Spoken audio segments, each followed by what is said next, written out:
wari ubizi. Kaze mu gice cya kabiri cy'ikiganiro twakoranye n'umukozi w'Imana Vanessa. Nagira ntumirire abantu bose muraba wari ubizi. Amba utaravye igice ca mbere ndabinginze nukuri subira ugende ukirabe. Yavuze ibintu bikomeye, twarumvise Imana ibohora, Imana ikugabira umurimo, nukuri ndabinginze mugende mukirabe hama muce mugaruka murabi no part 2 kandi sinari jenyene nari mfise umu co-host mukozi w'Imana hama ni part 2 y'ikiganiro cari cabaye turiko turabandanya twakira umukozi w'Imana Vanessa tubandaniriza ubuzima bwiwe urugendo rwiwe ingene yahuye n'Imana Imana yaramukunze yamushize kwikidodo Imana ingene yamenye umuhamagaro wiwe nukuri nagira ntumirire abantu bose boba bataravye part 1 yasohotse kwa gatatu heze ndabinginze mugende murabe igice ca mbere cy'ikiganiro rero nashaka tubandanye part 2 yes Vanessa ndamufitiye ibibazo byinshi kuko ibibazo part 2 avuga cyane kuko ngene yahagaritse byose ijambo ry'Imana twizera fa passe dimanche pastor yigishije yaravuze ngo Paulo yavuze ngo nahevye byose ku bwa Kristo ngo ivyari inyungu kera ngo byahindutse ubusa rero ngerageje kumva part 2 y'intahe ya Vanessa nawe nyene ni nkuko yoba muri position yo kuvuga ngo byari inyungu kera nabihinduye ubusa ku bwa Kristo kandi Paulo ngo ntiyari Paulo yari yarize Paulo yari umuntu akomeye byahindutse ubusa ku bwa Kristo reka tuje muri part 2 warubizi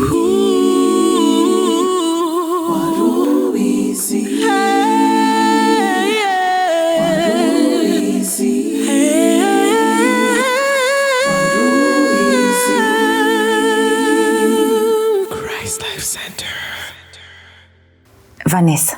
Yes.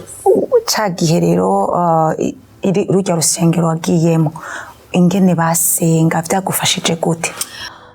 Avant ko en fait naragize aussi école biblique yanuza ya pasteur Masaso nayo yaramfashije cyane kumenya mon appel apana kumenya mon appel kumenya ko Imana yaduhamagara kwikorera byaramfashije niyo nize aussi ibintu byo gusonera abapastori donc byaramfashije so nima hari umuntu ashaka gukurikira école biblique ijya école publique vraiment ni nziza kandi murashaka kuyikurikira kuri Zoom ni nziza cyane hama rero dusubiye kuri église abana masenga cyane yari another level anointing imwe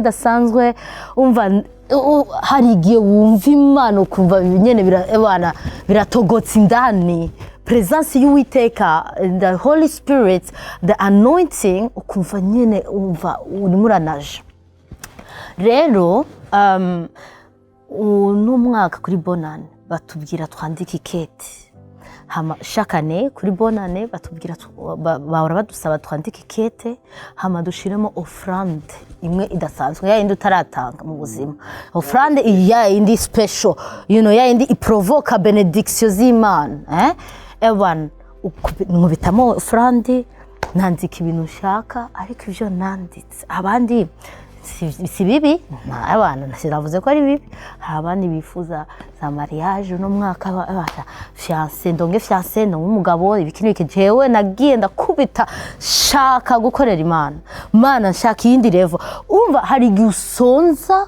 mu bintu vy'Imana gushika naho numva Imana mbabarira kuko I still want more shaka vyinshi nshaka nyongera umengo simaga ariko naratahuye ko ari mwe muyera muri jewe kubera irazi ko aho ushaka kuntwara nandika ikete ibintu byinshi nanditse nshaka mwe muyera shaka nkuruko mwe muyera shaka ngire nuza esprit onction shaka nkoresha shaka ngire nuza ijya the same onction hari ikintu nasavye same onction nka pastor wanje ukuntu ari determiné ari dévoué kubukorera pasteur wanje arakora ujya mugabo ebana uzamubona hariya mu masengesho ya midi ya 13h utamubona pari uzamubona hajya ndavuga njewe shaka ijya determination yiwe shaka ukuntu akora mana shaka bijya bintu ariko rero ivyo usaba Imana irabiguha but you don't know the price to pray the price to pay you don't know that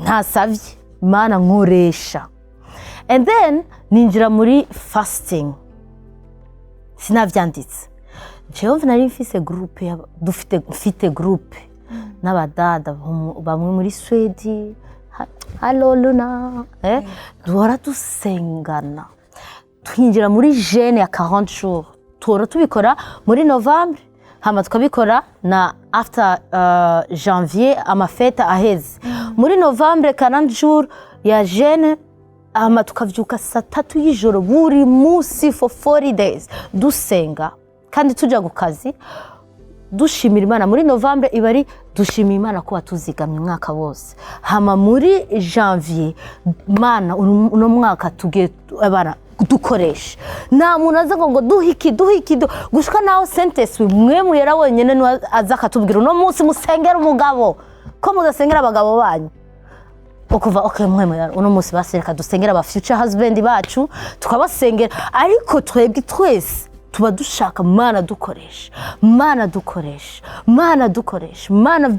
dushaka umuriro ku bagenzi bacu barimo barayagayaga mu bintu by'agakiza hari gihe twinje muri 40 jours ya jeûne juste kugusengera abagenzi gusa apana twebwe abagenzi intercession ya 40 jours gusengera Imana izana umuriro mu bagenzi bacu abagenzi bakishije bari utiba kuntu akazuyazi niko apana akazuyazi bari vya bindi pasteur yavuze ils sont dedans mu bintu by'Imana barabifashe comme coutume comme na gusa bamaze kubimenyera baramenyereye Imana ikavuga uko baramenyereye Imana tusenga Mana zana umuriro mu bagenzi bacu dushaka twumve ko urazi kugenda n'abantu bafite umuriro umeze ico kimwe biraryoshe umva ni vya mbere rero ico gihe nimo ndasenga Mana nzana abana nshaka kunkoresha mu gatondo mvyukana invitation kuri telefone ngiye mu masengesho 40 jours na abana ntuzambona kuri social media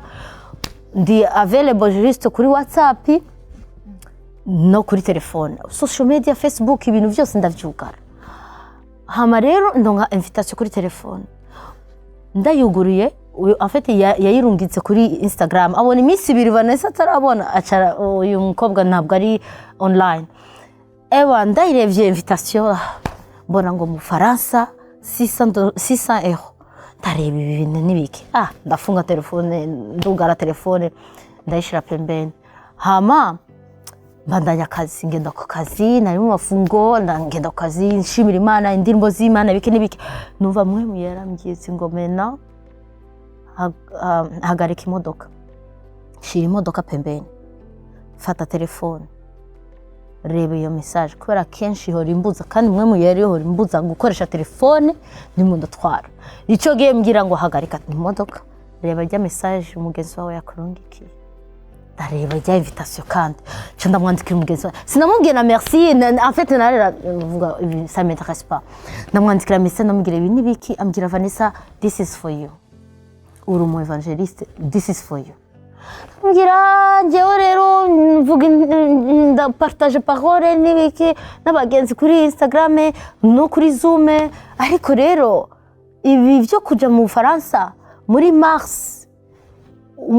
mars hama nanga ya mafaranga 600 euros ngenda muri ivyo bintu nazi abantu nazi ibyo bitu nibitugana Saint Esprit ambwira ngo yiyandikisha ubunyene umukobwa andukira link ndavuga ariko sema iyo konje ya 8 jours nzayironga ku kazi kandi muri mars kandi uraza aba infirmier dufite ama weekend dukora Belgique ukoze iyi weekend iyindi weekend uri free bigwa muri weekend nzakora mbwira mwe muyera hakuna vraiment kunegocier abo dukorana haba tashanger urumva nikambya nibishoboka umva ambwira iyandikisha ndiyandikisha just to obey I have to obey ndiyandikisha. icyo gihe hari mu kwa mbere muri January.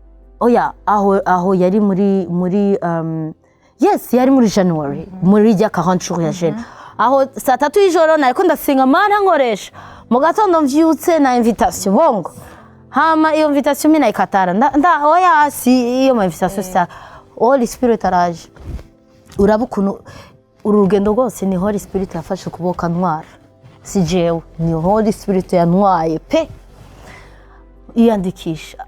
Abana amakomande andika ndiyandikisha baca bandungikira email ngo ati ngo umva tuzaguha inyishu in 1 month. Tuzaguha inyishu in 1 month donc abana ndamubwira sone uri oya aho rero meje kwiyandikisha baca bakurungikira email directement. Yes, ngo tuzaguha inyishu in 1 month, on doit étudier ton dossier, turabe dossier yawe ukuntu umeze bikini biki. Namubwira Holy Spirit umva nakubwiye basi wowe kutavyumva aba bo bazabitahura ko jewe nategereza kugenda hari kubera je na Holy Spirit turavugana pe turavugana. Hama rero ambwira ngo demain uzatange amakonje zawe. Ambwira none na réponse fise ngo ngenda gutanga amakonje isibiki. Genda utange konje. Ndagenda ndatanga konje. Nazi ko bazamfata et puis après moi donc nous a positif.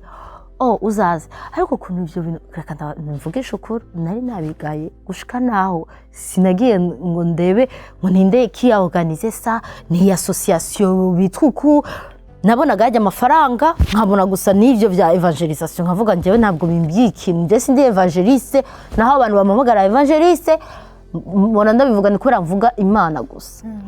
So turagiye n'umugenzi hari umugenzi nawe yaje nyene uyo yandugikiye invitation turagiye. Turi mu ndege umugenzi atangura kumbwira ibintu.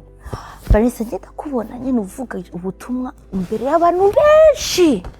Abantu benshi cyane ntavuga uyu mukobwa wese ariko ukuntu ndamuzi ndazi ko atari umuntu avugishwa ibintu nkavuga rero no nimbeho nibiki ivyo avuga ko ndi kure cyane y'ivyo bintu. Nivugira kuri Instagram ama views niba ari sa ni basi urazi ko reka ndakubwira ikindi kintu hari abantu bazareba ama video yawe ntabwo bazakomenta ntabwo bazalikinga hama umunsi umwe bazaza bakubwira icyo video yaramfashije nawe rero nibabona ngo ama views biki nukarema ama views nuzi kubera iki impamvu Imana yashatse kubugura i channel kuri YouTube donc ni entre parenthèses gusa kwa rero ntamubwira none jewe uza umbona ngo kuri ahantu ngo abantu benshi mvuga ubutumwa abana bitu yatanimwe twasema siyu ariko umwe mu yarambwira ngo andika niyo mpamvu mfise iki gitabo hano kubera muri iki gitabo harimo vyose niyo mpamvu nakubwiye igihe cyose mwe mu yaraguhaye message yandike naho ari umuntu arimo arakubesha kubera amaprofesi y'ububeshi yaruzuye bongo surtout muri environnement yacu environnement yacu turabizi cyane kandi abantu basigaye batanga amafaranga kubera profesi. Imana tubabarire burya reka ndabivuge ndi umukozi w'Imana n'uburozi nukatanga amafaranga ku bwa profesi.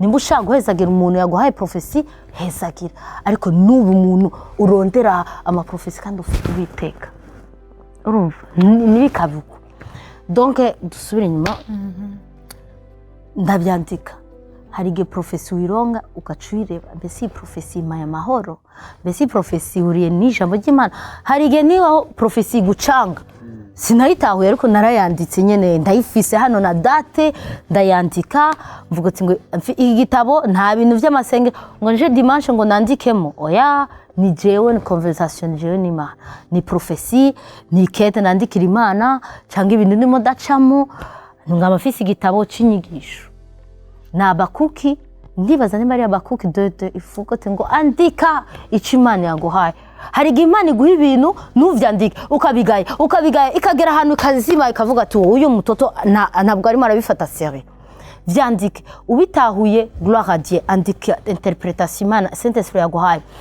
utabitahuye vyandike ucubwira Saint-Esprit nuwiruke gufata amatelefone sinti nabonye iki niki mbese wibaza Saint-Esprit ashaka ko créer relation nawe aba ariwe abikubwira kandi nivyakunanira niwe azakurungika ngo hamagara uyu muntu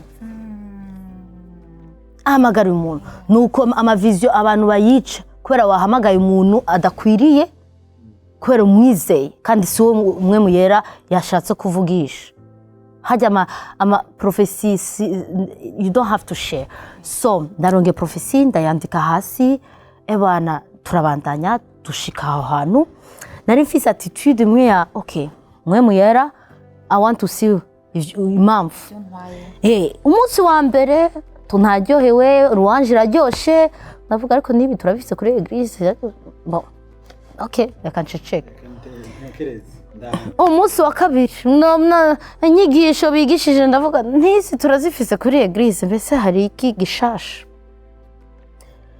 niho rero uyu munsi wa kabiri umugabo araho araza aratwigisha urupfu la mort en soi gupfa k'umubiri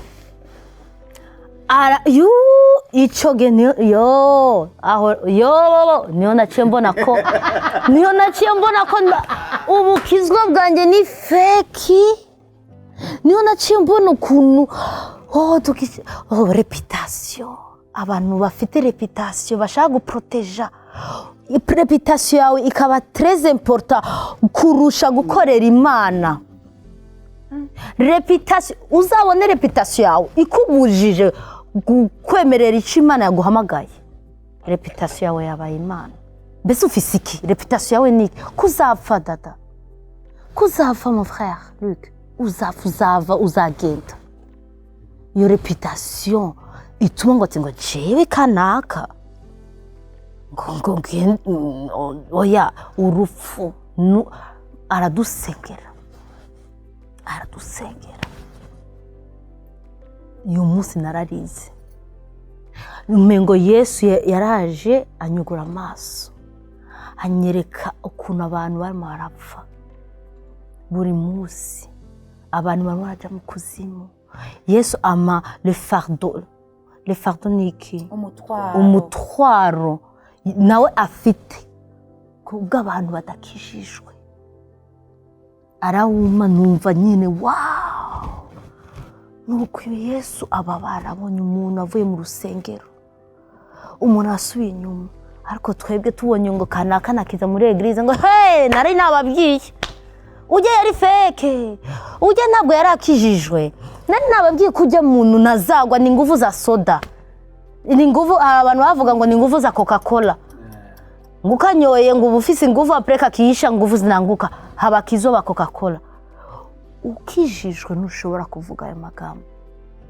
ufite ujya umutwaro w'abantu badafise Yesu kuri wowe ntabwo ushobora kuvuga ivyo bintu ubonye umudada cyangwa umufrère mu rusengero ahevye urusengero ahevye ibintu vy'Imana akaja hanze urarira ukaja ku mavi ukamusengera kuko urimo urabura umuntu kingdom y'Imana ijuru irimo urabura umuntu Satani arimo aratwara uzawureba ko Satani arimo aratwara umuntu none ubikora gute nukumutwenga kubera wowe baci bakwereka ngo wowe ko uri kabambe ugasanga ijya korale yose muri sisi ndandeza ni wowe usigaye uririmba abandi bose baragiye mu byabo wowe ukishima ngo nije ngihagaze mu gakiza mu bagenzi banje bose muri ijya korale yose nije wishimira iki ko bose barimo baragenda kwa Satani mbese urabasengera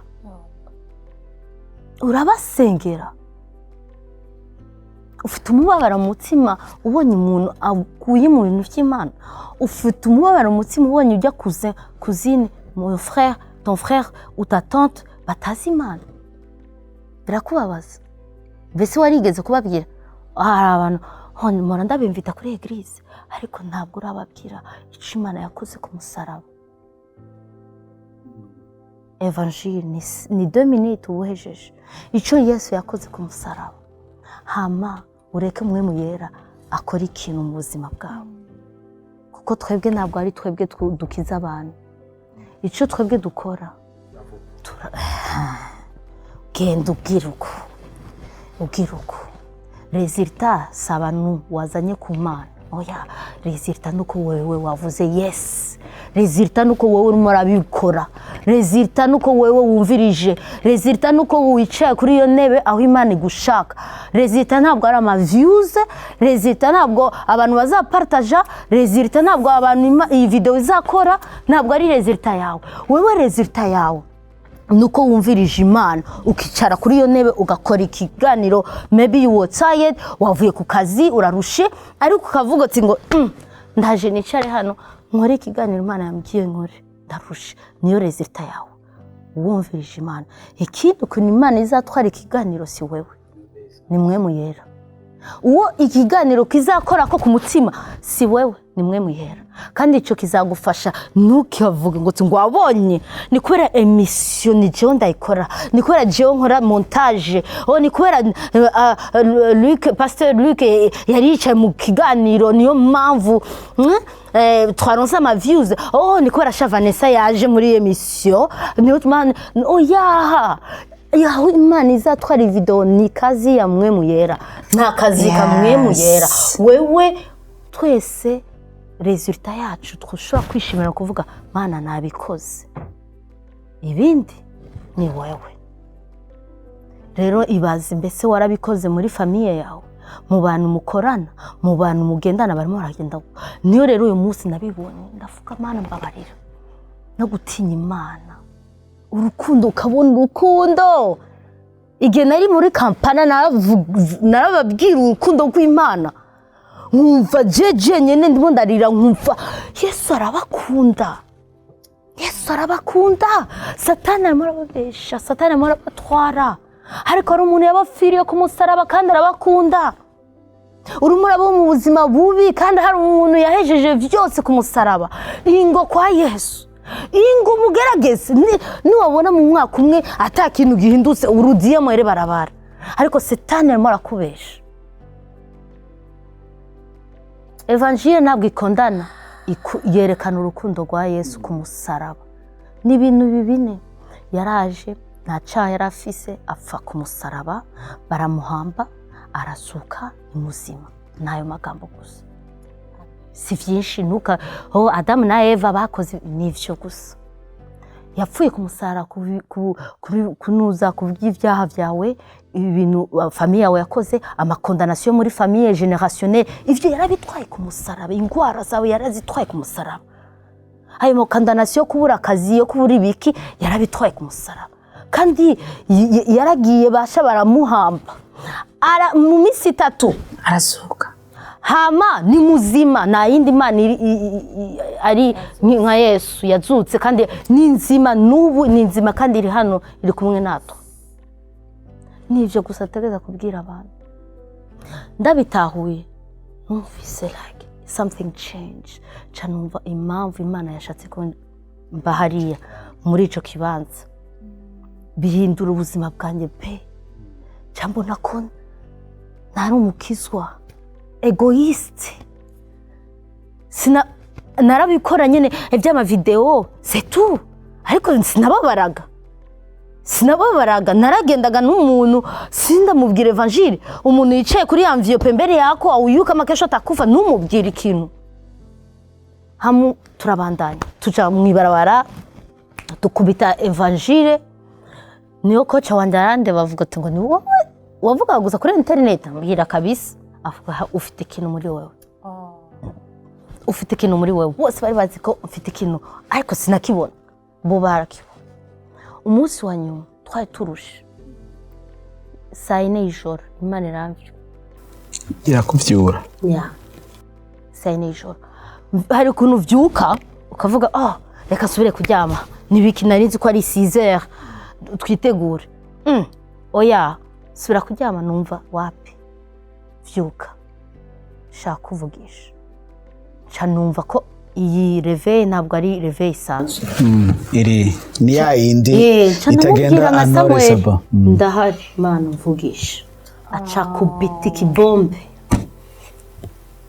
ambwira ati bootcamp konyene. Bootcamp.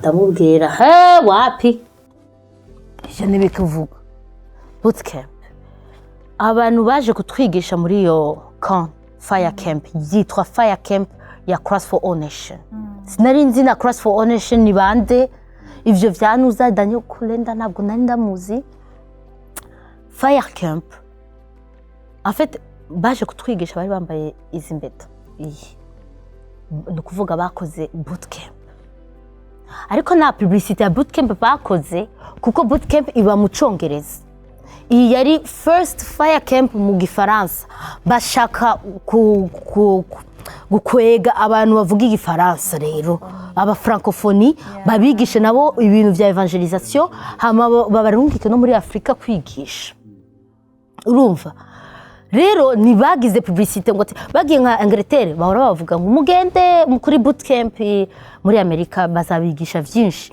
ariko mu bantu bavuga Igifaransa kubera iki se babivuga niho rero iyi bombe ngo bootcamp ndavuga ati mwami nta bootcamp ngiyemo ambwira genda urabe bootcamp ico bisigura ukuntu bimeze ngenda kuri nuza kuri site yabyo ndareba ndabya amafaranga ndakoma intura navuga unacheza aya mafaranga sinayakura kandi ibi bintu bizaba muri 3 mois aya mafaranga nzayakura hama mbonye ko dutegerezwa kugumayo 3 mois amezi 3 yari bootcamp ya 3 months 3 months it was going to happen en 3 mois and imara mezane amezi 3 mu gihugu ale muri Amerika tugira bootcamp semene zitatu muri Afrika kuvuga ubutumwa hama semene imwe tukagaruka muri Amerika juste pour faire de graduation donc en total amezane ndavuga mana iyi ni black ntabwo bishoboka cambo n'ubuzima bwanjye bwose plan zanjye z'ubuzima nari mfise gahunda just ndumuplana nari mfise gahunda nari mfise inzu ya mbere nashaka ya kabiri nari navuze n'umwaka tutawuza ya piri mungu kandi nari nagiye no muri programme muri nuza umuntu kipundu conseiller amafaranga yarambwiye ngo ati ngo d'ici quelques mois unzanire 10,000 euros inzu ya kabiri tuzayiro kuko ufise ya mbere kandi uyimaranye imyaka 5 banki ntabwo izava nigasema izo faranga ko ari make ndayapata hivi urumva nari mfise gahunda yindi ariko we imana inakuye ngo ba mena tunaenda bootcamp ndavuga no narayibwiye no uzambabarira peut-être bizagufata umwanya kugira umbabarira ariko uri Imana ibabarira uzambabarira na Jonas yarirutse yarirutse arahunga urumva ariko waramukoresheje ariko nyene ari kimbia kwa Leon nanjye ngiye kwiruka ndavuga no attitude yanjye irahinduka abantu babona ko nahindutse batangura kumbaza Vanessa uraho nkabwira ma nostalgie tugira dutahe twamaze iminsi 8 hano byari biryoshe ubu tugira dutahe niyo mpamvu mbabaye mu mutima kumbe nari ndimo ndagwana n'ubuzima ariko ndabona ubuzima bwanjye burimo buragenda future yanje plan nari mfise z'ubuzima haca niraba nkavuga ariko kamana umu evangeliste ibyo uko n'amafaranga nayo nari mfise urumva ko uyu muntu yambwiye muri janvier n'umwaka kumwe 10,000 ni make ku mwaka kuyaronga urumva uwo n'umuntu w'inzu yes rero ubu Imana imgiye muri 3 mois ndagushaka muri Amerika ayo mafaranga nayo mfise wari ufise byasaba amahera ngahe 10,000 juste 3 ishuri atanzu irimwo ata logement irimwo nta tikirimo juste ishuri ikintu abantu batatahuye bibazaga ko ishuri recoveringa na logement accommodation wapi ntiwajyama mu imodoka iyo ni probleme yawe ujyamye mu ibarabara ni probleme yawe wowe uze gusa ku ishuri mu gatondo wambaye neza 10,000 nkarebe ayo 10,000 nkavuga mana amafaranga nzayakura kwanza navuze no Vane ndakubaza ikibazo wavuze no ku Mana kuko wabona yuko plan y'ubuzima bwawe ibaye messed up akantu arakumva kuko ingorane dufise canke ingorane abantu bahamagagwa n'Imana bakunda guhura nayo ni nuko bashaka yuko calling Imana ibahamagariyemo igomba kuba ifisemwo byanka bikunda plan yabo. Mana je urampamagaye okay, ariko kumpamagaye rero kameme ngomba ya plan yanje y'ubuzima ifitingahe. Muguru mukanigira negotiation n'Imana. Ya Imana itegerezwa kuza igafitinga muri plan y'umuntu. Donc Imana yategerezwa kuza inkoreshe jewe pandake ngura ayo nzu muri biki yitegerezwa kuza igafitinga muri iyo plan y'ubuzima bwanjye. Apana jewe ni ende tu hivi. Rero nka iyo sinshaka kugusigurira saisonari mwo muri iyo minsi ni byamfashe iminsi 2 mindure réponse. Apeti niki nta apeti nari mfise. Urazi gushavuza mwemu yera. Urazi gushavuza mwemu yera ukuntu bibabaza umutima. Mwaravugana ncege yarahari ariko nyene yarashavuye. Nitugashavuze ni ijambo ry'Imana, nitugashavuze mwemu yera. Namubwiye no ariko nararize. Narabuze itiro niki hajya uryamye ugasinzira ukarota uri boa umeze neza umva ofu umushavurira umuntu mubana umuntu muvyeyi cyangwa umusista wawe ariko ushavuje mwe muyera akubuze tiro inzara ibikina na peti ubuzima ukarira ameme tankareba ubuzima bwanjye nkareba nkareba nibishoboka nkatangura rero kunegosia nkavuga ati mana aho duhurire he hagati tugende mu mwaka uza nzagenda nzakora amafaranga nzaba naguze ijya nzu nzakubita abakiriya indani bazana amafaranga hama uyabana urashaka kundugikera ahantu hose ushaka makanya mitegure ambwira uyu mu meza ya uzagenda umunsi umwe ndavyuka mu gatondo nari kumwe n'umugenzi wa undi majanye ndamufata ukuboko abona ko meze habi cyane ambwira Vanessa muragwana n'Imana ntarimo ndarira ndamufata ukuboko ndamubwira reka niha amahoro cyane ndamubwira mana icyo ushaka cyose ndaguhaye wiyanje basha naravyanditse no kuvyandika naravyanditse pe uyu munsi nako ndarira naravyanditse ahantu ndamubwira ndaguhaye wiyanje ndimo ndajugumira umva ngibire 14 j'ai dit oui ndavyandika hama ndamwandikira ni Kate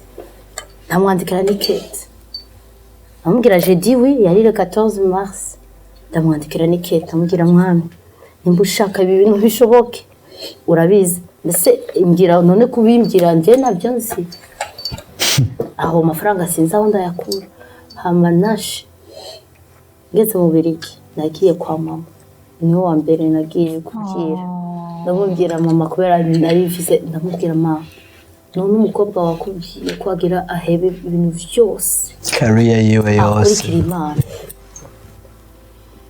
ukore uvyumva gute umwana wawe akakubwira uko mama ngo hama mu gatondo ambwira ngo tse narakuvyaye ariko uri uw'Imana ya narakuvyaye nje nakuvyaye ariko ntabwo uri wanje w'Imana ni Imana niguhamagaye uzake hama ndamubwira amafaranga avuga ati wowe ni Imana izayaguha ariko ni menshi uzayakurahe ariko nyene aziko nje ndamubwira mama Imana yambwiye ko nta deni nzafata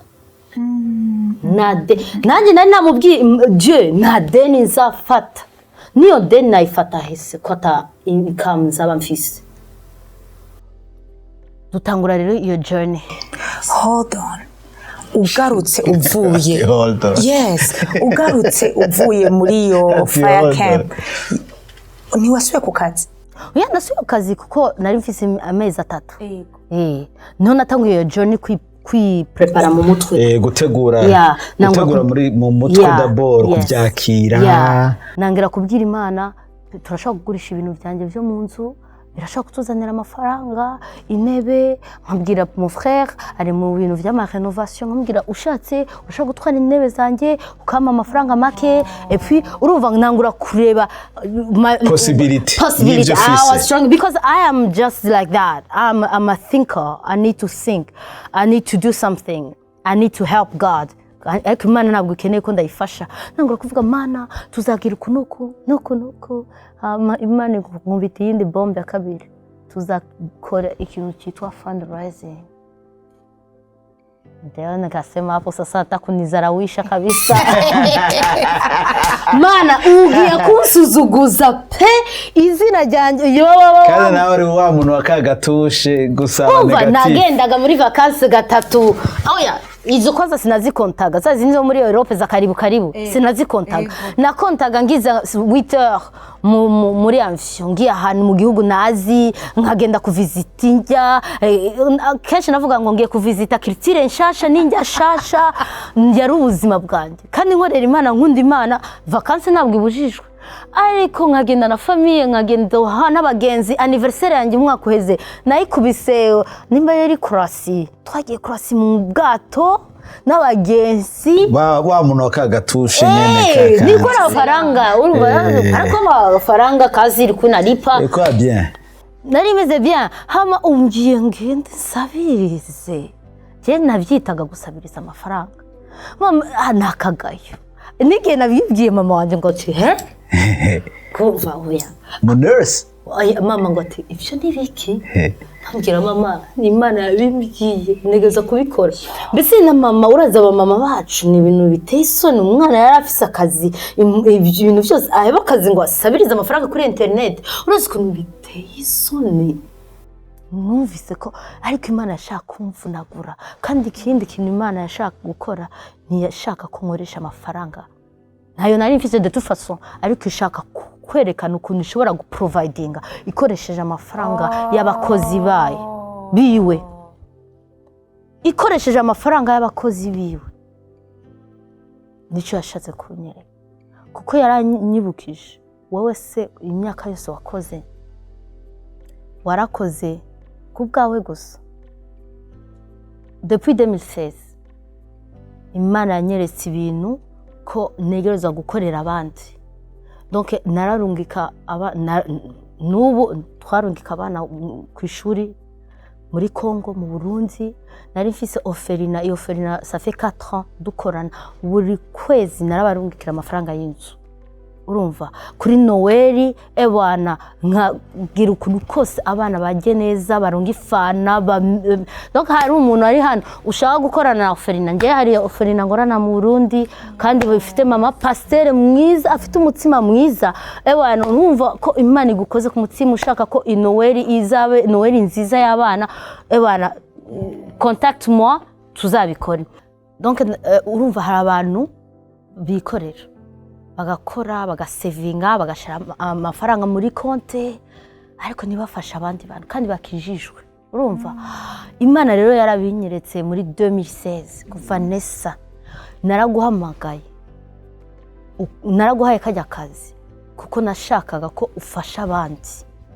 nta mafaranga nzarungika nayo nyene nkamubwira ariko Mana ndi umunyeshuri cyo gihe nari umunyeshuri nkakora nkamubwira none amafaranga ntabwo mfite amafaranga menshi ambwira ayo nyene ufise ayo nyene make ayo nyene ufise nangura kurungika umwana umwe ku ishuri abandi hama Imana ingonekta niyo orphelina tumaze imyaka 4 muri Decembre murangira nkabaza abagenzi leta kavero 30 euro tugafata amafaranga bakagura bakaye kandi no mu quartier dépourvu yo mu Burundi ugasanga afite umumama gusa na papa afise we mwana mama nawe na amafaranga afise y'amakaye tukabafasha mu makaye donc nivyo Imana nyeretse ukuntu negereza gukora rero igihe nagize ivya bindi byo gusabiriza amafaranga Imana yambwiyetse ngo nanjye ngiye kubwira abantu nibo bazaguhaye amafaranga rero shaka kubwira abantu bakora baba Kristo hajya ni muzi guprovoka benediction y'Imana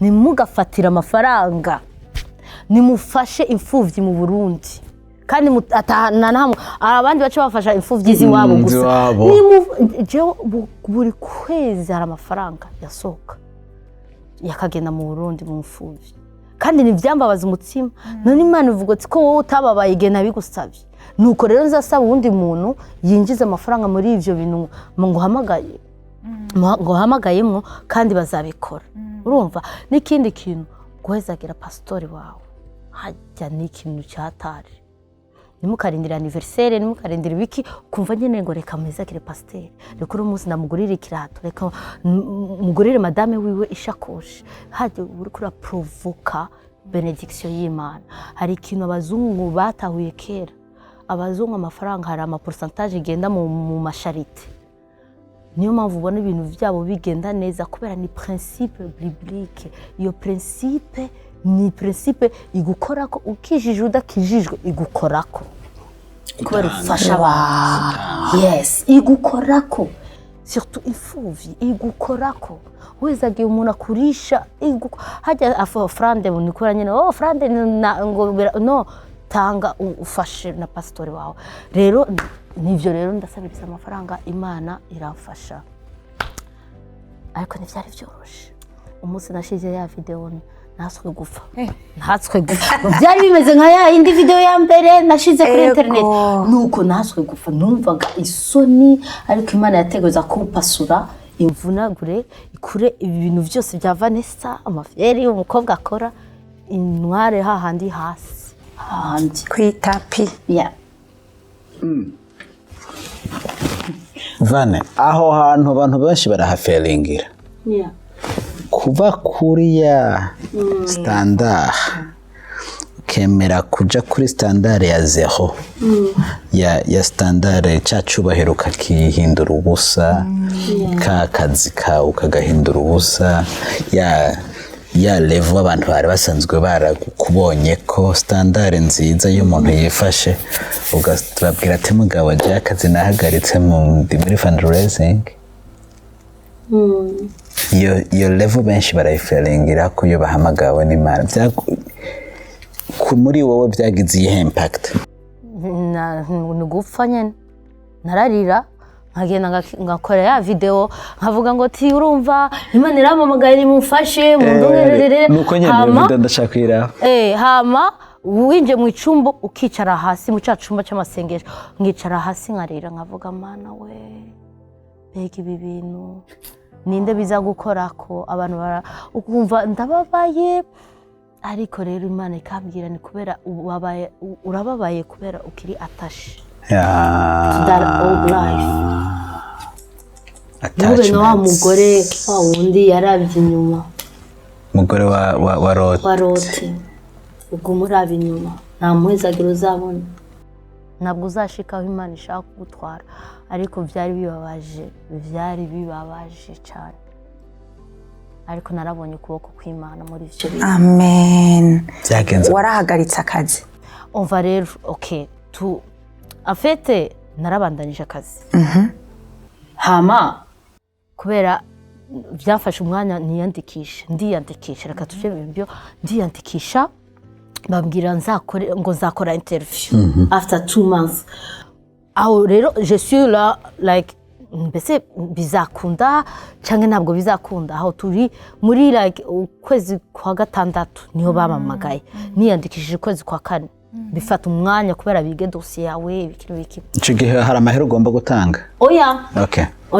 40 euros simplement yo kwiyandikisha rero nabandanyije kazi hama ngira interview nkoze interview nabo kwanza yindi problem naho kwanza Imana imamagara muri Amerika mbese icyongereza ndakizi nta cyongereza navugaga icyongereza cyakindi nyene cyo kwidebura ariko ngo icyongereza ngakota verse yose mu cyongereza nigisha for 30 minutes 30 minutes minota 30 mu cyongereza navugaga cya cyongereza cya rapide cyo kuri YouTube urumva cya rapide kimwe cyatare cyakindi mfasha do you have how much is this you know makosa menshi ariko pane cyongereza cyo kwigisha urumva icyongereza wiga ugafata ijambo ry'Imana ukarisoma Bibiliya ukayikota ukigisha ni wiyumvire ijambo rikurikira nta cyongereza ndamubwira Imana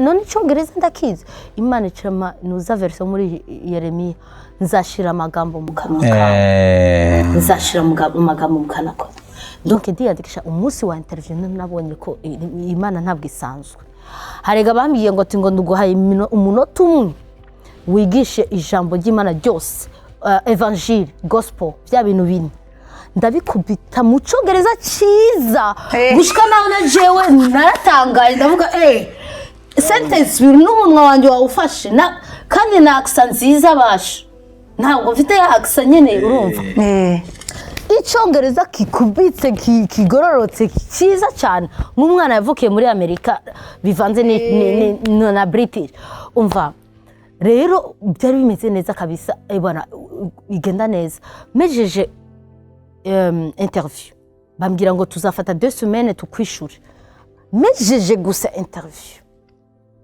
numva uyu munsi twari dufise réunion kuri Zoom twigisha petite sœur wanjye niwe yigishije uyu munsi kuri Zoom avuga ikintu Imana icumbwira ngo mva do you have backup plan Imana icumbwira ngo genda u démissionne demain no lundi yari jeudi lundi utegeza gutanga nuza demission yawe ndavuga ati Imana nibishoboka sinshobora kudemisiona ta réponse fils ngendehe ambwira andikikete umva Zoom yaheze fata iyo jya ordinateur nyene ariko ndakoresha nangura kuredija lettre ya demission aho rero ndimo ndarira ndimo ndajugumira ibirenge byanje ntabwo ubuzima ndimo ndabwira Mana ubuzima ni ko see nothing ndimo ndaja urazi gutambuka ku mazi kandi ibintu bikagenda binyaruka nkabona ndimo ndati ibintu ubuzima bwanjye burancitse ndimo urazi gutambuka ku mazi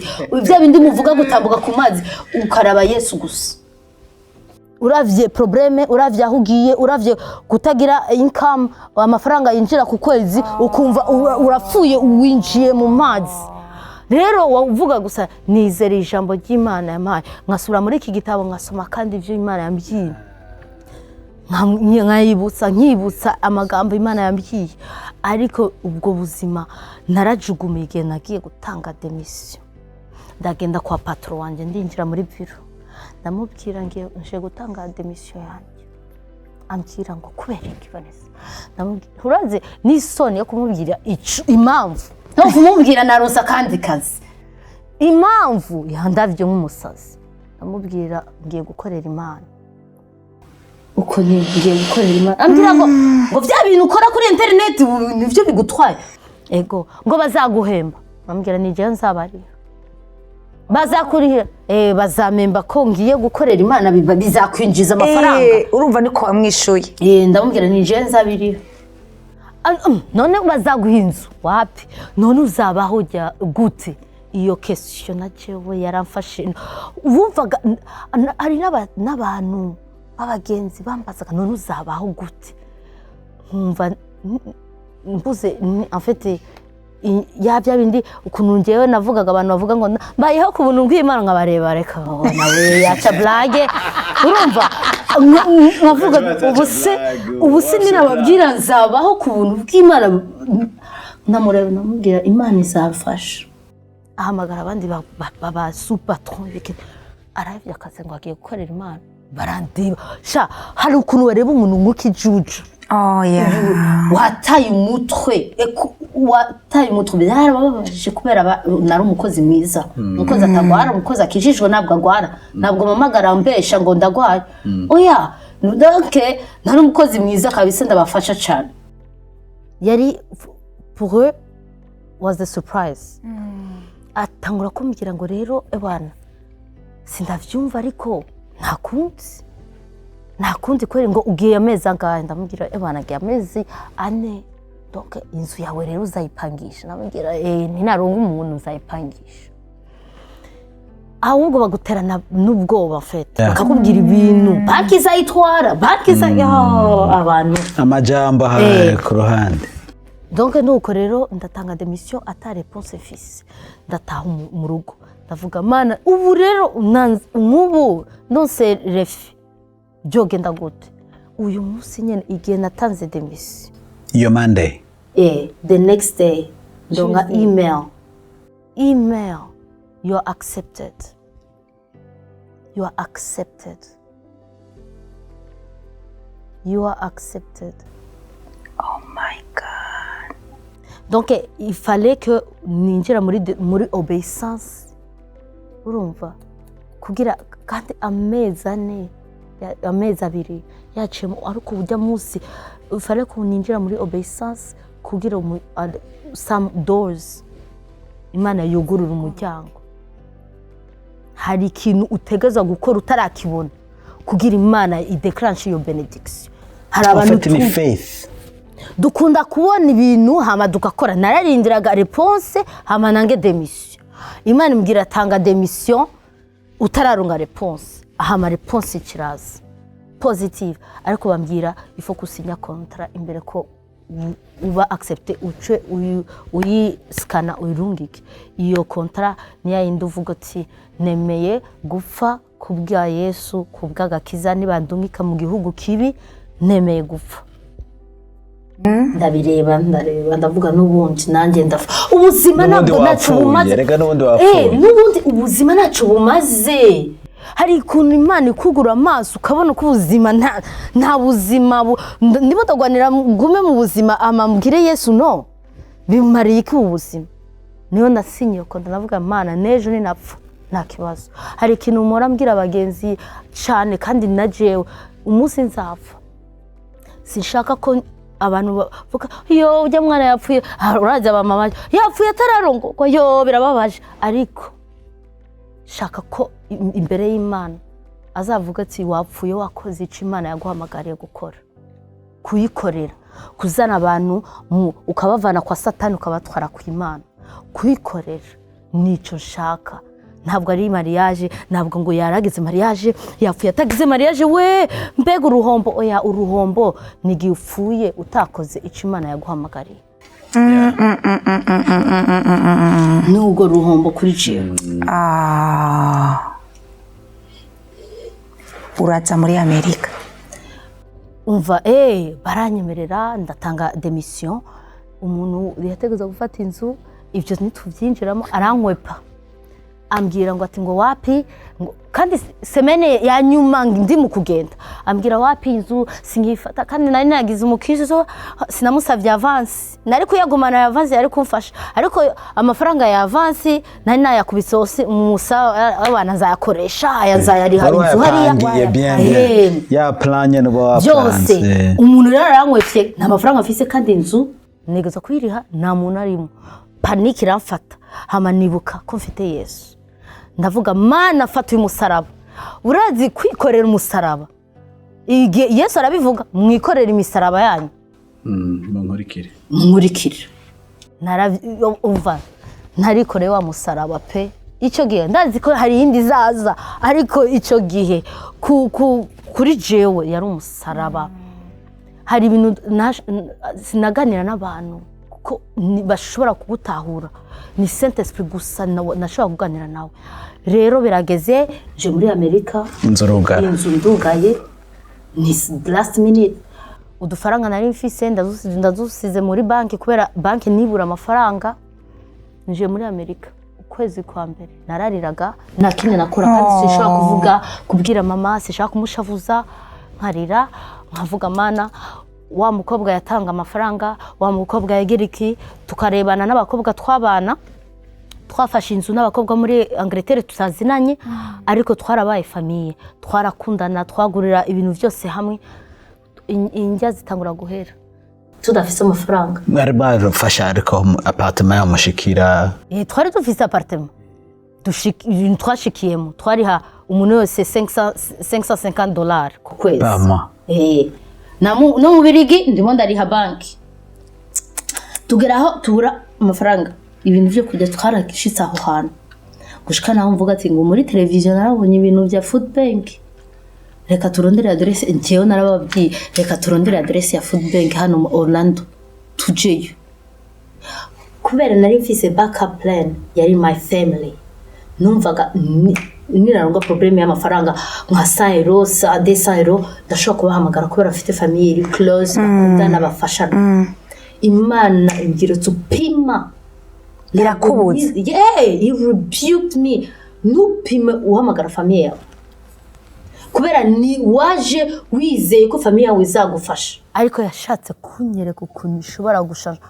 Twaragiye mu bintu vya activité byo kuri église, dusanga ko iyo munsi wo muri activité kuri église barimo ratanga injya mu ma ghetto za hano habi. Turabareba nje naso isoni yari apfuye, ndababwira none se ko muri église yacu murasho iyo église twasengera turashaka kuronka injya natwe. Baratangara bavuga ngo bien sûr ko barazi ko twavye amakazi, twavye ibintu vyinshi. Bari babazi ko muri aba evangelist. Turaba boot camp kubera twadufise ama badge. Barabizi niyo mpamvu twaje no kubafasha kusengera abantu, kwigisha ijambo ry'Imana kuri abo bantu. Nitubaha gusinjya turabasengera, tukigisha ijambo. Epfo ndababwira muduhe injya tutware mu rugo. Ibintu byo muri boîte ravioli nkareba bikatureba tukabireba ukavuga ati mana naho dushaka naho nyene mana turi muri situation mbi. Aya maravioli yo mu ikopo tuyaje vraiment tukareba, ariko se turabifata nyene tubitwara mu rugo. Tubishize mu rugo duhamagara abandi bakobwa bari basigaye, abandi turabahamagara twazanye njya umva. Twaraje twese tukoma induru dushimira Imana, kandi twese tuvuye mu mafamiye abantu bafite akazi keza dufite moye, twese dukoma induru dushimira Imana. Twahaye Imana amashimwe gushika nawe na jewe natanga imvuga ati Mana ndimo ndagushima kunjya nagiye gusabiriza za bure, ndimo ndagushima jewe Vanessa nari kuba ariko Mana ibi nibikisi uduhaye kandi wavuze ko you will take care of us. But that day iyo amashimwe yogorera imiryango. Naragendaga kuri Walmart cyangwa kuri Pri hajya yindi izimvye Publix, sinzi ko mubifise hano. Hari abafise magazine yitwa Publix izimvye, ugeze kuri case umuntu akaza karira. Twarabibonye ibyo bintu $500. Akakubwira ati we will pay. I'm gonna pay for it. It happened 3 times. Kandi bikurse binini. Umuntu ijya fundraising ijya video nakoze umuko 8. Ubu rero itanguye gusirikira, amafaranga atanguye kuza. Igihe nagiye muri Amerika ntabwo yaje, ariko imbere atangura gusirikira amafaranga atangura kuza. Umwe ngo 5 abandi ngo n'abagenzi batambiye ikintu na kimwe. Hari abagenzi bampaye ama promesse batabikoze, kandi sinabashavuriye kandi nanishavu mfise, kandi kubera ndabizi Imana niyo yatoranyije umuntu wese yafashije muri iki gikorwa. Kandi Imana yari biza abantu nashize ku mutwe abazafasha, nta mafaranga nayo nzabura. Imana irabakubita baribagira ibiki n'ibiki, kubera Imana ashaka kunyereka ukuntu ushobora gukoresha abantu nazi na gato bamezagira. Ariko hari principe Imana yambwiye uzabandanye utanga offrande yawe. Na dimi nari gutanga kubera na mafaranga yinjira, ariko tanga offrande. Ariko rero ikimbwira ngo n'amafaranga yose uzaronka iz'abantu bakurungikira uzatanga icakomeza cy'ayo mafaranga. Na offrande yambwiye uzabandanye utanga ijya offrande watangiraga Imana ugikora. Nico nishaka kwivuga ko hari abantu safe imyaka 5 ukora, ariko sadaka yawe nirenga $5. Ugumuha Imana ya $5 ukaronga promotion amafaranga akinjira, ariko ntabwo usha $5. Ugasanga imyaka 5 nijya sadaka gusa. Ufise $10 cyangwa ufise $20 ukarondera umuntu mvunjira shawo vunjira. Ntabwo uduza sadaka y'Imana. Imana irakinyigisha ico kintu muri Covid. Nangura kuduza sadaka buri mwaka ndamuha nayo promotion muri sadaka ukuntu njewe amafaranga aduze nanjye sadaka ikaduga urumva hari gerero dimanche ambwira uno munsi nutange yajya duza kandi hejuru rero itangura kumbwira uzabandanya kujya nyene urazi kubona amafaranga asohoka ata amafaranga yinjira kandi umurariha inzu zibiri kwezi inzu zibiri nuvuga amatagisi nuvuga ibintu nk'ivyo nuvuge ibitabo tutegerezwa kugura ku ishuri ntabwo biri covered ni ring ntabwo yari covered hari ibintu byinshi bitari covered by school utegerezwa kugura utegerezwa gutanga ukumva urananiwe kumva mana umva twararira kandi twese ni kubera we were in the same boat twari mu bwato bumwe twese ukuntu twabana Imana yaduhamagaye tutiteguye kandi iratubuza kwitegura itubwira ngo njye nzabafasha abo bose mwari kumwe bose bavuye Europe bahevye akazi bose bahevye akazi nkuko bagahevye hari bamwe bari muri universite bo bavuye nyene bahagarika umwaka amezi university ariko bamwe twari dufise situation different hari bamwe bari mu rugo donc icumba kizaba kiri hari abavyeyi bazari fagitire ariko hari abandi twari dufise situation isa kabisa kandi twari dufise n'abantu baje n'abana hari umugabo we yaje n'umwana wa 2 semaines n'umugore ahejeje kuvyara wa 2 semaines bose abazana hariya muri Amerika nabo nyene bari muri situation atanota atamafata we yakoraga mu ijoro kubera mu ijoro ni overnight yes hariya ariko mu gatondo akaza ku ishuri byaramufata twarabonye ama situation arutana ariko abantu bakuze cyane bo bari bafise ama situation twari dufise abadokteri bazanye famille yose ya Australia n'abana bato n'abagore babazana hariya ariko situation yabo financière ntoya n'umudokteri arayafise ariko ijya sacrifice yakoze yo kugweba akazi w'ubudokteri afate famille yose aterura zane ibi byose twarabibonye ariko mu nzu yacu twarabajene twese urumva twese twahagaritse akazi tumwe turariha amazu abiri umva jewe rero nari mfise dépense nyinshi kurusha abandi kubera n'ama facture nabandanya nga ndiha ama facture uyo wundi we ni icumba location ariko ivyo twarabiciyemo kabisa ukabona Imana providing aho tari witeze plan B ukabona ira providing amafaranga hari umugenzi uyo umwe nakunze cyane she's like my sister harageze ko bamwirukana bamubwira rendi nuze ku ishuri nta mafaranga ufise ni winjije amafaranga nuze ku ishuri arataha iyo vendredi yihebuye aziko samedi arondera ukuntu na tike ya retu nayo afise urumva yari muri Europe nayo nyene wa muri Ubwongereza na tike ya retu nayo afise hama je birambabaza ndavuga nibishoboka Imana yamuhamagaye nk'ukuntu yamamagaye jewe najewe nari mfise ideni ariko ideni ryanje ntabwo je nari mfise ideni 1500 we yari mfise ideni ya 4000 kandi hasigaje 2 semaines tuje mu Bugande none ayo mafaranga yakure umva jewe ndagenda ku mavi ndavuga Mana ngiye kumuhagarira muri nuza mu kwizera Mana zana amafaranga ufite ni wowe pato mukanya gato ngize ayo masengesho umuntu araza vane bite ukeneye amafaranga ngira ndayakeneye ariko hari umuntu nzi akeneye amafaranga kundusha kandi bagiye kwirukana kandi n'umukozi w'Imana udeza akora ibintu byahatari muri Kampala ntabwo akeneye kuja gutaha abamaye amafaranga ya 4000 oya yamaye nari narose wisandeje hama we aza bari bambyiye ninashikana 2000 barashobora kumureka akaza muri nuzi uyu muntu aza ashirako 1000 combien yari yabuze ukunyene Imana umva haci umunota umwe ntabwo ari sa umunota umwe mejeje ayo masengesho ndambwira Mana nyereka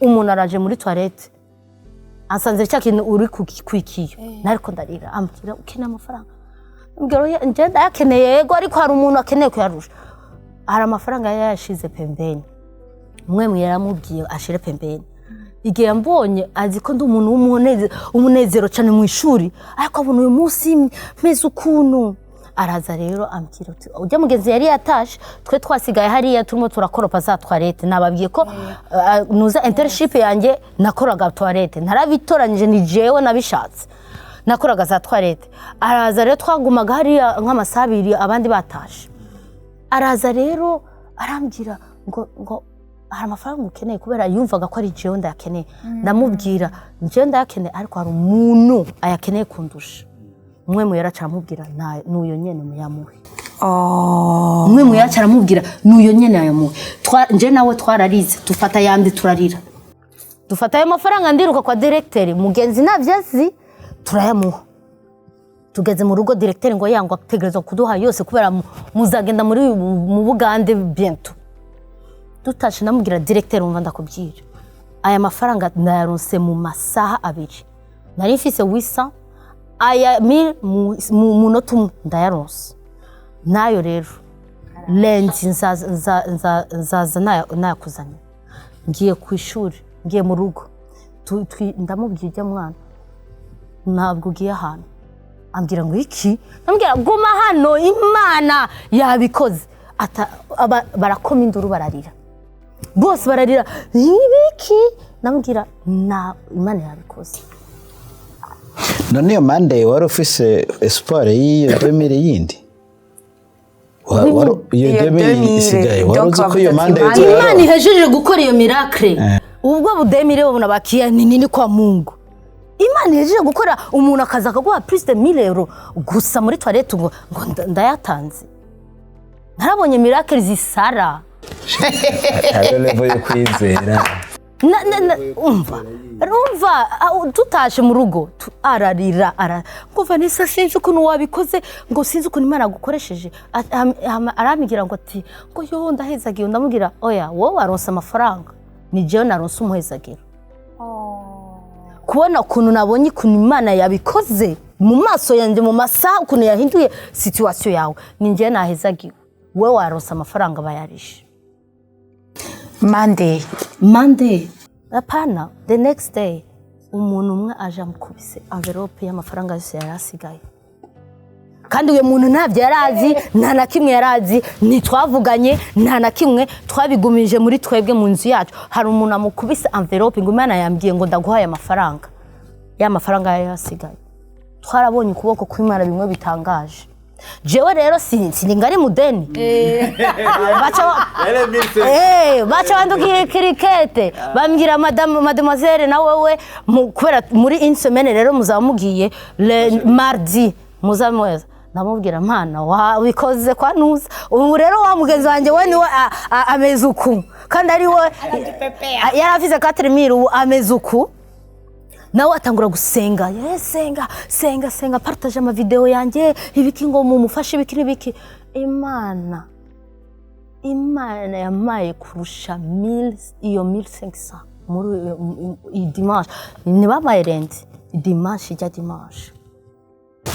kurusha ya rendi wagomba kuriha 2000 ya wa muntu dimanche Valend ni waronka yiwawe ndaho umukobwa umugenzi aramamagaye ngo Vanessa imana yambwiye afite ngo sinashatse kubikubwira hari umugenzi imana guhezagera ahuri imana guhezagera kabisa muri Sweden yaragiye kubita fundraising mu bagenzi abibwira papa we na mama wiwe babwira abantu mu rusengero nazi sinigeze shikamwo bantu bari baritanga abantu abagenzi biwe baritanga bazana amafaranga bakubita envelope hama uyu munsi nyene uwundi muntu ngo ati ngo hallo ngo ndungikira ngo nimba ufise ngo zeri ndakurungikira utuntu nabo nje na zeri mfise nta nimero ya telefone mfise hama bazundi mukobwa mbona ngo ni kimirero $1000 kirinji ndavuga mana rinzira hama ndi muri eglise ndimo ndasenga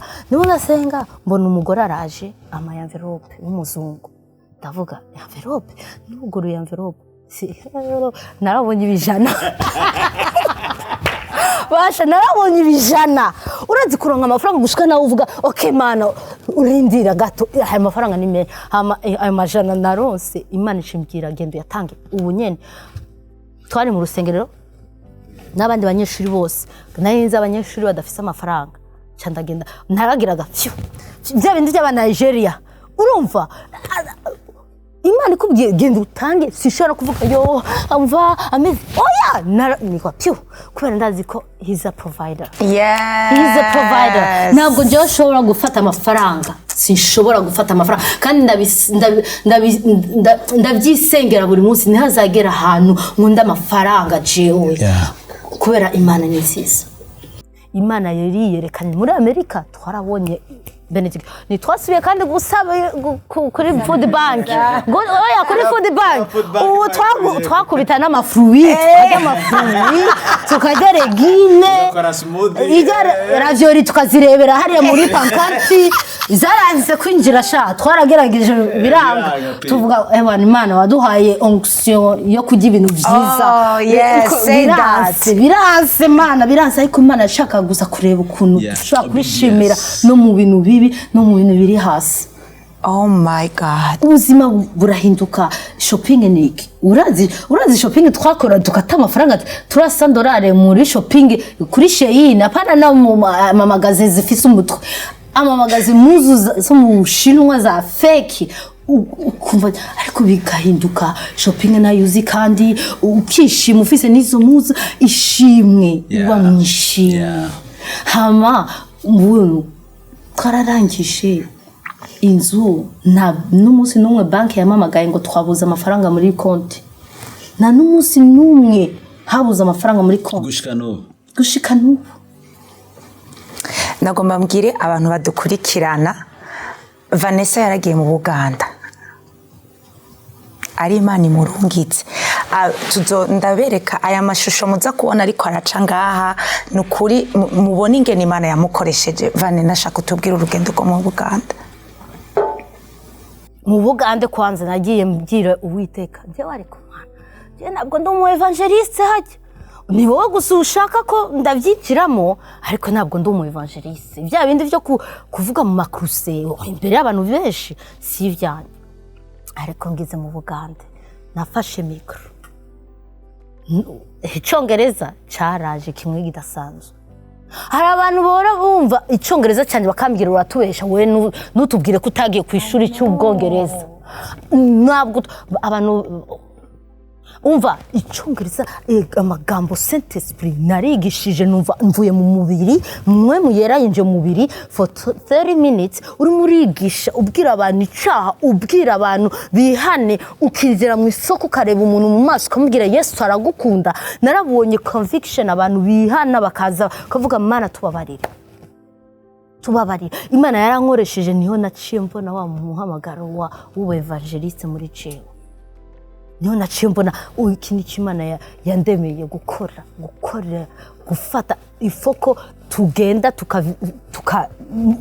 kwaka abantu bose Satani yafashe niyo mission dufise ifoko tugenda ibana ténèbres ibe vide uraze kuyivida dutangura n'umuntu uyu wamu ubere wafashe wa muntu wafashe ngo mu modoka arashaka gutuka niya gutuka se urapfa vuga ijambo ry'Imana vuga ubutumwa ni wa mubanyi wawe atazi n'urukundo umusuzugura nujye nyene umubwira bya Yesu wowe warangije hama Saint Esprit kajya kajambo hari abantu batazi Yesu hama twebwe tukicara mu masengero haleluya amen ugataha mu rugo ugasubira kandi next dimanche ukaza mu rusengero haleluya amen ugataha mu rugo abantu barimo barapfa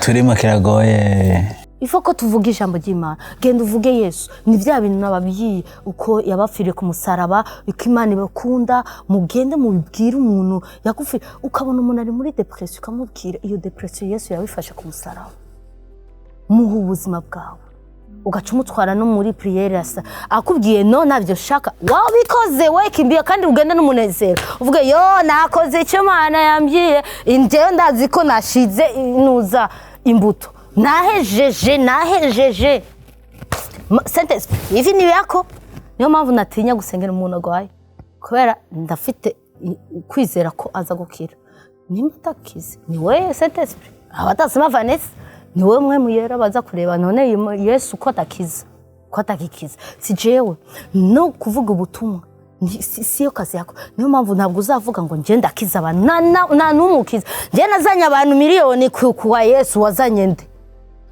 waravuze warakoreshejwe uvuga utera imbuto hama mwe muyera niwe yazanye abo bantu mwe muyera niwe azana conviction mwe muyera niwe atwara ijya mbuto kinjira igatera imizi kinjira indani uyu muntu akihana umuntu ukumva umuntu yagiye kuryama wa undi yagututse agiye kuryama ahindukiye akumva ngo Jesus loves you ijajwi ryawe Jesus loves you he died on the cross ibi nibiki akagenda kuri Google Jesus loves me akagenda nta mashugu uzaronga kuko nabyo uzamenya ukagenda akagenda kuri eglise ya mbere yakijijwe wowe hari ico warose ntabyo uzi ariko wewe ishimwe ryawe nuko wumvirije ijambo ry'Imana obedience is our result is our trophy to obey God is our trophy. Amen Fane avant yuko duheza kino kiganiro nukuri twavutse twumvise Imana ishoboye twumvise Imana ikora twumvise Imana itanga amahirwe nashaka uvugisha abantu n'umunsi intumbero y'iki kiganiro warubizi harimo abantu kwakira umwami Yesu harimo abantu gukira harimo abantu kubohoka nashaka ikimana gushira ku mutima nashaka kuvugane n'abantu baraba ino emission canke bazoyiraba kuko ndazi yuko ntizokorejo canke ariko ndazi ko n'imyaka hari umuntu ashaka kuraba iyi video watubwiye ati narakoze video ndiko ndasaba ya fundraising ariko ati ubu niho ndiko amahera ni hariko araza haheza ameza ngahe oya apana ubu ico gihe twagize ijya prière cagihe yari twagiye mu Buganda ukwezi kuheze yari just 3 weeks before Uganda so Uganda yari muri November kuvuga rero October ni hewana imbuto hewana umva video muri June yari like no August yari August just a month no natanguye programme the 1st of August nashitse muri America yari July result ibona muri October umva niyo yatanguye gukora imitima y'abantu conviction yinjiye bwana frangazi bwana gushika naho amafaranga avuga man ya mafaranga nakorera kwezi nkakubita nkagenda ubu muri insomeno urayaronse ukumva ubumiwe katangara ni ko Imana ikora binzi Imana ko ari Imana yavuze guti I will take care of you yes urumva ko video yarakoze inyuma y'amezi 3 nukuri Imana ntacinaniwe nashaka kuvugane n'abantu baturaba baraba ikiganiro warubize n'abazokiraba amajambo ugiye kuvuga ubunyene nukuri azobakoreko karibu icambere shaka kuvuga Imana iguhamagaye uye yes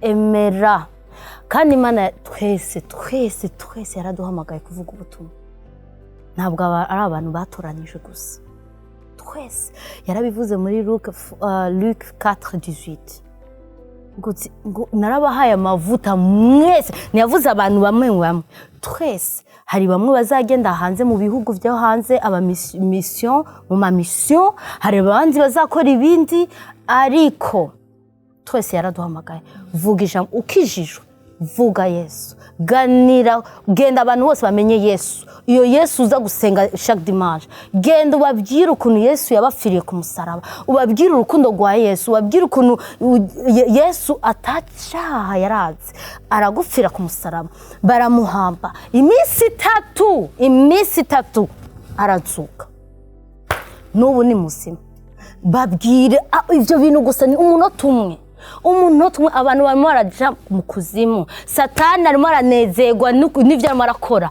na confusion arimo arazana mu bakristo abakristo twarabaye egoiste nitukibona ko abantu barimo barafa rero bana ndavyifurije umuntu wese arimo arabika ikiganiro genda uganiriza abantu ubabwire ijambo ry'Imana Yesu ko yabafire ku musaraba nibakizwa nibagutuka nta kibazo.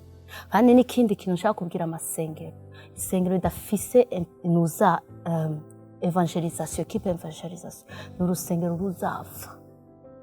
Ndabisubiye, urusengero rudafise equipe evangelisation, n'urusengero ruzapfa, nuruzaba. Muzaguma mu bya bindi muzaruha. Nimugende hanze mubwira abantu ijambo cy'Imana, mutanga urukundo rwa Yesu. Wowe Imana ikora amagaro kagwanya ukavuga ngo ntabwo mbona amafaranga ibintu, Imana will take care of you, izaguha ikintu cyose ukeneye. Amafaranga hanjye numva testimony, numva kune yafashe neza pe, yafashe neza pe, kandi atakimwe nari mfise. Emera icyo Imana irimo guhamagarira ukora, itaba. Kandi n'abantu bakishijwe, nimwabona abantu bamagira fundraising, bisengere, Imana niyagukorako ubafashe. Nuzi icyo baba umva, hajya nukagaye umuntu akora ivyo bijya bintu, nukagaye umuntu, mufashe abantu. Hari ukuntu Imana wowe yaguhaye kajya kazi kubwira ufashe abandi.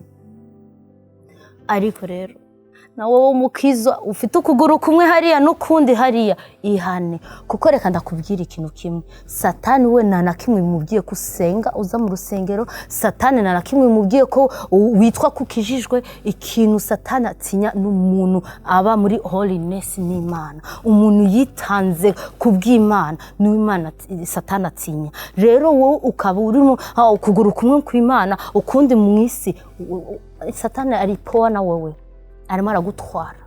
Kandi niyagukubita azagukubita rimwe agutwara.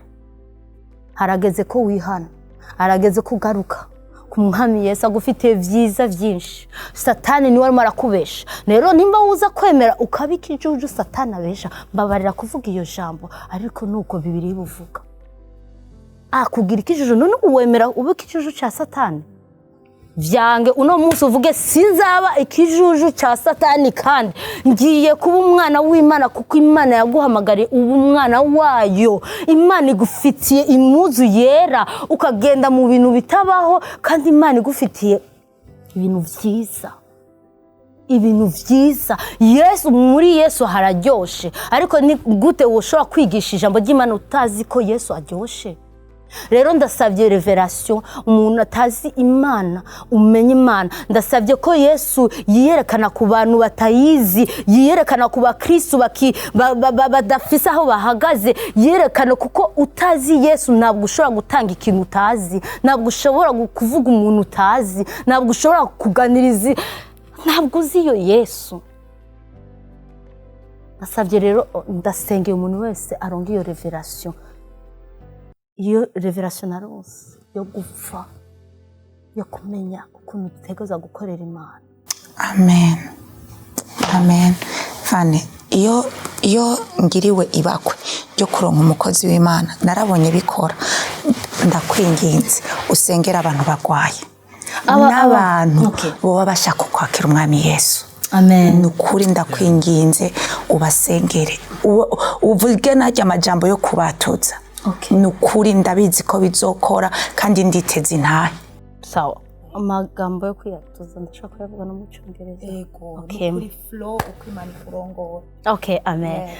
So nimba uri hano ukumva nyene you backslide, ntabwo ugitembera mu nzira z'Imana, nimba waronse conviction ya Holy Spirit ya Mwemu Yera, ukumva nyene ubuzima ubayemo ntabwo ari ubuzima bushimisha Imana, ugashaka kwihana, usubira ya masengesho. Na wewe utazi Yesu, uri muri depression, uri mu bintu vyinshi, waragize ama bad decision mu buzima, hama uriyumvira ko reka basi ndabigumemwo kubera ni jewe nabikoze. Ariko Yesu avuze ati mwana wanje kaze mu nzu, kaze ndagukeneye, ingo naho wakoze amakosa ndagukunda, ingo ndaguhe uburuhire. ingo ndakuvane muri iyo depression, ingo ndakuvane muri ubwo buzima bubi. Yesu afite ubuzima buryoshe cyane, hajya nimugasuzugura abakozi b'Imana ngo ati ngo kubereke badafise ikintu, badafise Imana ibatwara pore nta depression bafite, na mubabaro bafite umunezero kandi atabintu byinshi bafite kubera bafite Yesu. Nanjye rero wowe uzi ko no munsi Yesu aguhamagaye, shaka rero naguhe opportunité ano usubira aya masengesho, ubwire Satani bye, ubwire Satani ndabihevye, ubwire Satani ntabwo uzamfata kandi ubu ngiye gukurikira Yesu, ubu ngiye gutanga ubuzima bwanjye kuri Yesu kandi uzabona ibintu byiza. Rero subira aya masengesho. Dear Lord Jesus, I came to you today. I'm a sinner. I ask for forgiveness. Jesus, I believe that you died on the cross for my sins. I believe that you were buried. And after 3 days, you rose from the dead. That you are alive today. Jesus, save me now. I repent for all my sins. Jesus, come and change my life. Jesus, come and give me a new start. Save me now, Jesus. In Jesus' name, amen. Reka dusengere n'abantu bagwaye. Nimba ugwaye, shaka ko ufata ukuboko ushira ahantu ugwaye. Nimba ufite probleme y'umutima, shira ukuboko ku mutima. Nimba ufite probleme y'ukuguru, shira ukuboko ku kuguru. Nimba ufite probleme y'umutwe, migraine, shira ukuboko ku mutwe. Aho nimba ufite ama probleme menshi mu mubiri, shira gusa ukuboko ku mutwe. Tugira dusenge. Ariko si ngeneye ko nkunda gukorako. Yesu niwe agukiza. Yesu niwe akiza. Ijambo ry'Imana rivuga uti Yesu arabyifuza. Muri Luc 5 ijya nuza histoire ya lepre, yamubwiye Mana niwabishaka ndashaka gukira. Yesu amubwira ndabyifuza. Yesu akubwiye no munsi ndabyifuza gukira. Ni Yesu agukiza si jewe. Ntabwo nkeneye kugukora ko Imana iraza kugukora ko ubu nyene. Wizere kandi Imana ige kubikora. Fata rero ushira ukuboko hahandi ugwaye kandi uwugara amaso urabe Yesu, urabe Yesu, urabe Yesu ku musaraba, kuko kuri urya musaraba ntiyagupfiriye gusa kugukiza, yafiriye ingwara zawe. Reka rero dusenge mu izina rya Yesu. I take authority ku bintu byose, every spirit ituma umuntu amarareba iki kiganiro agwara mu izina rya Yesu. Leave this body in Jesus name. I take authority kuri esprit yose izana ingwara mu buzima bw'uyo muntu, esprit ya generational curses or generation disease ive mu buzima bw'uyo muntu mu izina rya Yesu Kristo. Sengeye umuntu afite probleme ya migraine, be healed in Jesus name. Sengeye umuntu afite probleme ya maso, be healed in Jesus name. Sengeye umuntu afite probleme ya oreille utumva, be healed in Jesus name. Umuntu afite probleme ya nuze ya muscle ukumva urababaye mu mubiri, be healed in Jesus name. Umuntu afite probleme ya hypertension cyangwa hypotension, probleme y'umutima, be healed in Jesus name. Umuntu afite probleme ya estomac, umuntu afite probleme ya cancer dans le corps, be healed in Jesus name. Umuntu afite probleme ama muscle, ukumva ntabwo ushobora gutambuka, ukumva urababaye, ukumva umeze nabi, ukumva ntabwo ushobora gukoresha amaboko yawe, be healed in Jesus name. Ahantu hose ufise cancer mu mubiri, mu mubiri wose, umugore cyangwa umugabo, be healed in Jesus name. Now be healed, receive your salvation and receive your healing right now mu izina rya Yesu, mu izina rya Yesu. Now, amen. I'm gonna ask you to test yourself. Gerageza ukore ikintu utashobora gukora. Nimba wari ufite probleme yo ku mugongo, genda tangura wuname, utegereza kubikora. Si je nza kubigukorera, ni wowe uza kubikora. Tangura ubikore. Nimba wari ufite probleme ukuboko kutagenda hejuru, genda urushire hejuru. Hama wandikire message dada umubwira témoignage, kuko témoignage irafasha, témoignage iredifia. Imana ibakozeko nimukabe abantu mugumana témoignage. Iyo témoignage yawe irashobora guha uwundi muntu kwizera, azaza kuraba iyi video akabona ko iyi video Imana yamufashe iramukiza, agaca avuga nanje Imana iraza kunkiza ukuntu yabikoze. Imana ibahezagire. Amen. Amen. Amen. Fana Imana iguhezagire. Thank you so much. Amen. Nukuri Imana iguhezagire kandi yongera amavuta. Amen. I receive. Imana ikongera amavuta ikugeze kure. Nukuri aho Imana ishaka kugera abari hugera kandi ikongera amavuta yo kwamuyumvira. Amen. Yeah. Numva arico novuga. Vanessa arafise YouTube channel. Yes. Yitwa ngo tuyage. Yes. Yeah. Nukuri bantu b'Imana. Turaza musi ikiganiro hazoba hari ukungene mushobora kuronka Vanessa, YouTube channel yiwe, Instagram, byose bizoba biriko. Nukuri abazomurondera abashaka kumukurikirana Vanessa muzomuronka vyoroshe.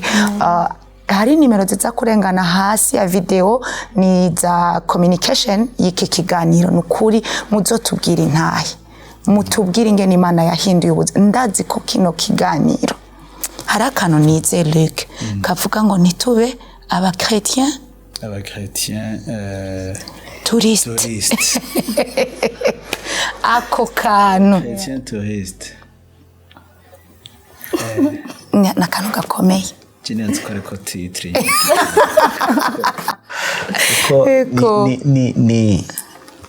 Nibaza yuko turi muri generation Imana igomba guhagurutsa abantu nka Vanessa. Baba muri obéissance yo kuyikorera. Sans toutefois kwitaho ubuzima bwa misi yose, kuko nkuko yavuze tuzopfa. Yes. Tuzopfa, nta muntu atazopfa. Ikibazo ni hari umupastori yigeze kuvuga ngo mwijoro ntibazovuga amahera wari ufise, ntibazovuga amazu wari ufise, ariko Imana izokubaza ikibazo kimwe: warankoreye icyo nakuremeye gukora. Nibaza yuko turi mu gihe mimisi ya nyuma Imana idufashe kugira dutahure ukuyikorera mu kuri nkuko Vanessa yabitahuye. Yes. Iduhe gutahura yuko ico turuko turakora. Paulo no yavuze ngo ndakora siganirwa. Dukore nka kumengo we don't have time anymore. Nta mwanya tugifise wo gukora, waduheranye. Umwanya waduheranye. Kuko nta kindi mwijuru tuzotanga ko raporo. Tuzotanga ko raporo yica Imana yadukoresheje tukiri mwisi. Rero by'ukuri turashima Imana ku bugingo bwawe, turashima Imana kuri calling yawe. Turashima Imana ko Imana yahagurukije nka generation nk'iyawe, nka wewe muri generation y'ubu, aho generation turimwo iri kiragenda compromising muri generation turimo tugenda duhagarara hose. By'ukuri Imana ihabwa icubahiro ku bugingo bwawe. Turasenga kugira ibandanye kwagura, ubandanye uyibona. Nibaza ko maze kuyitestinga warayibonye. Ibandanye rero kubera Imana muri byose, ibandanye yagura ama territories zawe, kandi ibandanye gushira mu gihe cyo kuyikorera mukuri. Amen. Nico dusengera. Natwe wakoze kuza kwitaba ikiganiro cyacu. Narije muri vacances gute. Rumba je namubwiye nti bona atahuye gituma Imana yakuzanye muri Phoenix. Yes. yakoze muri Phoenix kugira abo muri Phoenix dusigarane iyo challenge. Yes. Yes. Rero turabishimira Imana cyane dada wakoze kumpa iyo privilege ko ari bose. Nukuri nawe ndagushimiye nyene wagarutse. Urazi ko nari narabigusavye yuko uzogaruka imisi yose ndakwikoze ko uzokwamonyita. Ego zokwitaba cyane. Urakoze cyane ego. Bakunzi ba Warubizi nagira nshimira abantu bose bakurikiranye ikiganiro, abazodukurikirana, abazogenda bakaraba iyi video bakayisharinga. Nukuri harimo ibintu byinshi yatwigishije. Vanessa yaratwigishije kuvyerekeye umuhamagaro, yaratwigishije kumvira Imana, yaratwigishije gupfa ugaheba byose kugira wizere yakuremye. Ni byinshi, harimo ibintu byinshi. Hari akantu yavuze numva umenga birateye ubwoba, ati jewe naragira ni isezerano n'Imana muri contrat yasinye agenda. Yaravuze ati umva naho nopfa Mana ndaji wawe, ni wewe wenyene. Bantu b'Imana, kugira ugere ku rugo rugero ntitukabe abakristo barorera mu rushengero. Wewe yaratubwiye ngo n'abachrétiens touristes. Ako kantu karankuye. Rero nagira ndabashimire abantu bose murabe ikiganiro ca Warubizi, abantu bazoraba nukuri Imana ibahezagire, abantu bamaze kuza kuri plateau ya Warubizi Imana ibahezagire, abatumire banje bose Imana ibahezagire, ndongeye kubisubiramwo Imana ibahezagire nukuri. Ndashima Imana yami bakoresha imisi yose yo baje mu kiganiro. Ikindi nagumashimira abantu twama turi kumwe imisi yose mu kiganiro, abantu bategura ama video, narababwiye ko ari production yitwa Leani Media, please mubarondere. Narababwiye ko arabizigirwa n'abantu bakora ama video meza, amafoto meza, nukuri mubarondere. Aba bakeneye bazoncheko canke bandike kuri izo nimero hasi batubwire yuko babakeneye, nukuri muzobaronka vyoroshe. Jewe rero nabateguriye kino kiganiro nitwa Darlene Irakoze. Imana ibahezagire, ndabakunda. Warubizi.